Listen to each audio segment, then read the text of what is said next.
Wegner Group, a unit of the Russian army that was formed during World War II.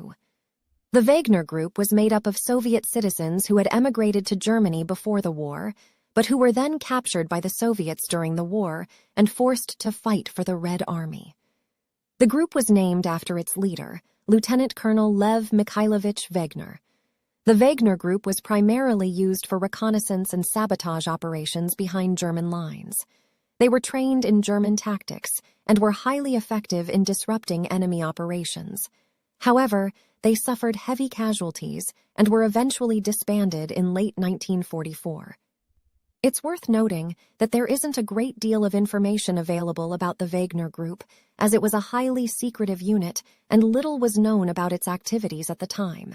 If this is indeed what you're referring to, I hope this information is helpful.